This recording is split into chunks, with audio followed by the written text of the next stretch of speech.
Hi guys, this is Shiprotham and welcome to another video. In this video, I'm going to give you a spiritual perspective on plant-based medicines. Have you woken up in the morning and had that fresh cup of coffee or tea? Feels really good, right? You get energized, you feel ready to go. Well, tea comes from a plant, and so does coffee. And also ayahuasca, and many other plants that guys smoke up, marijuana included. So, what does this have to do with ascension and spirituality? The brain is a very complex organ. It functions through the use of various chemicals that the body produces. When you get excited, it is usually the chemical adrenaline that is pumped into the brain via the heart and into your bloodstream. When you get stressed, there is a hormone called cortisol that gets pumped into your blood system. In the very same way, you've got plants which contains certain chemicals that results in certain changes to the brain and in the way certain hormones are produced. One of these plants, called marijuana, is responsible for increased creativity, but is also responsible for delusions, unfortunately. So, how effective is the use of plants in terms of making you a more spiritual person? So this is what I think. Whenever you depend on a chemical substance in order to take you to a higher level of consciousness, you become dependent on it, and it also comes with certain unwanted side effects, and this is an actual scientific fact. I'm not here to preach, but I'm here to warn you guys that when you want to raise your consciousness, you have to do it with a certain sense of responsibility. Now, we all know that there is very little difference between some cases of what we call spiritual awakening and psychosis. Sometimes a person gets into a state of psychosis and thinks it's a spiritual awakening. They start acting out based off of feelings of bliss, pleasure, like they've reached a very high level of light. And they start behaving very nicely initially. And then all of a sudden, they just break down. They start acting in the most unusual ways. Sometimes, they even might lose their minds. For example, ayahuasca is a drug that takes you deep into your subconsciousness. The reason why people might say that there is a spiritual awakening is because they have basically, in my opinion, have come out of the deepest and the darkest depths of their subconsciousness and have awakened from it. They've gone deep into it and they have come out of it seemingly unscathed, seemingly without any hurt, and that gives them a sense of victory. Every time you get high, every time you smoke up, every time you have tea, you get this sensation of bliss and euphoria. For example, with marijuana, when you smoke up, you feel an extreme sense of euphoria, creativity. You get into a state of, the world is such a beautiful place. Let me do a painting. Let me play some beautiful music. Or let me just get down deep into art and spirituality. The problem with this is how long can you sustain it for until you become so dependent on it that your very dependency becomes unspiritual.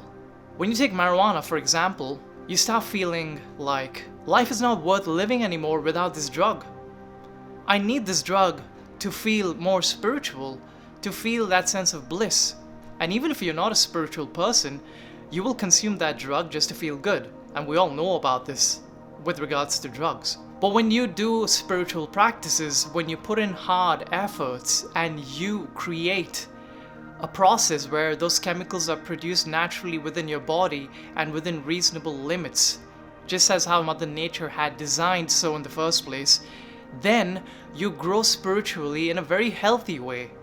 The reason why people lose their minds because of consumption of chemicals on this path to spirituality is because it's just not meant to be.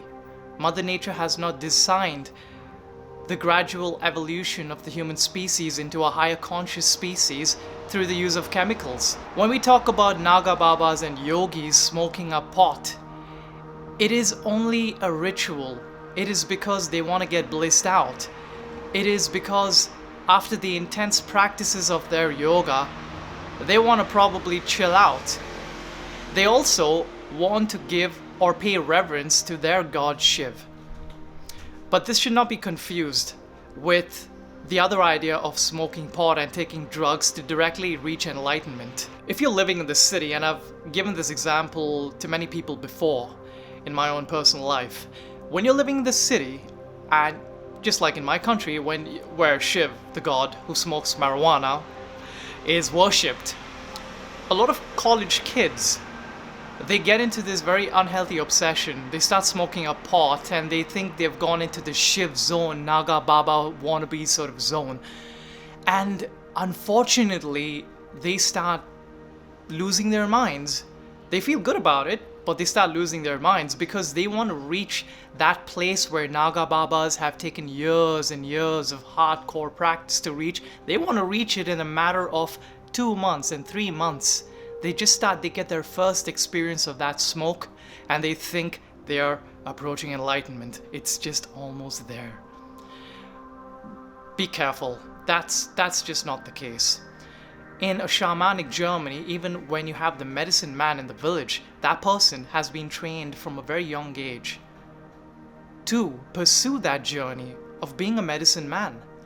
So that person has experience with these drugs and also has accompanying spiritual practices to shield himself from the side effects, and even then they tend to lose their minds. They say weird things and the people of the village are like, what? And in some extreme cases, for example, there was a program that I was watching and it happened to be in Africa where this incident took place. A common person, a villager, went up to the village shaman and said, I want to be successful in business. I want something akin to a law of manifestation, sort of a drug where I can consume it and get that. The village shaman did exactly that. Gave him a medicine and said, give this to your children and your wife as well. And that's what he did. He took it and he gave it to his children and his wife. He's in jail right now. What happened was that he got commands from some spirit, from the spirit world, saying that if you kill your children, you will become rich. Your business will take off. You will be successful. A spirit told him this, and he says that the spirit told me to kill my children, and so I did it. And my wife joined in. His wife knifed his firstborn and the lastborn, and he took the life of the middle two. So let's be very careful when it comes to spirituality and drugs and law of manifestation. Spirituality is about raising your consciousness. It's about becoming the best version of yourself, as is so much quoted nowadays. And this is what I agree with.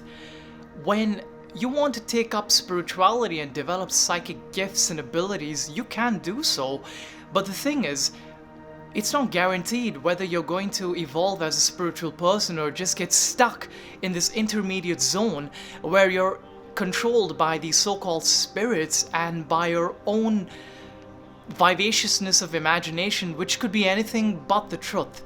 We know that many gifted spiritual people are also not that sane, that they tend to drift out away from reality. And that's not really what you want as a spiritual person. As a spiritual person, you must be very balanced. Your practice must make you a person where you're able to apply spiritual discernment to the point that you have to make that decision whether you want to stay at this lower place where you want to use psychic gifts in order to show off the power of your ego, or whether you want to renounce this gift and go on to higher and higher levels of bliss and higher and higher levels of consciousness that breaks open the truth about your existence and about your being. Here's the thing about drugs and spirituality. In yoga, there is a chapter written by Patanjali, the person who first codified the Yoga Sutras. And in the 3rd chapter, he mentions that these powers are there, these psychic gifts are there. However, in the 4th chapter, he says that in order to reach the highest level called Kaivalya, or absolute isolation, you need to renounce these powers, otherwise you get caught up, you get entangled, and you get stuck in this 3D consciousness. and you are unable to escape it.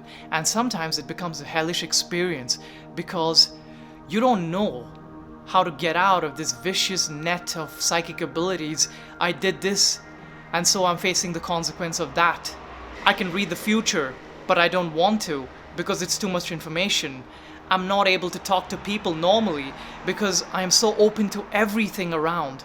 So in yoga, what is advised is that you practice detachment so that you block the ability to bring in these powers. This is true spiritual discernment. If you want to take drugs just to get high, just to feel good, and just to get a little taste of spirituality and psychic bliss, well, you can go ahead and do that, but I don't guarantee you that you're going to get any farther. In fact, it can be quite dangerous because you can very easily get addicted to it. And, we know how many people have lost the bliss of their lives because of addiction, various kinds of addiction. So take care out there. In my opinion, drugs just gives you a preliminary experience of spirituality, but with dangerous side effects, but with side effects that brings you down. It's not necessary for you to consume ayahuasca and pay thousands of dollars and go to retreats. It's not necessary. It's enough that in your daily life, every single day, you sit down, you calm your mind, you go inward, you bring that spiritual bliss on your own, with a little bit of guidance, of course, and then transcend this 3D consciousness. It's not necessary to lose your mind in pursuit of spiritual happiness, or a better life, in fact. To quote Aurobindo, not really quote, but since I've read a lot from Aurobindo, and I personally identify a lot of what I've learned in spirituality with what he teaches, and I want to tell you that there is something he calls a descent and an ascension. A descension and an ascension.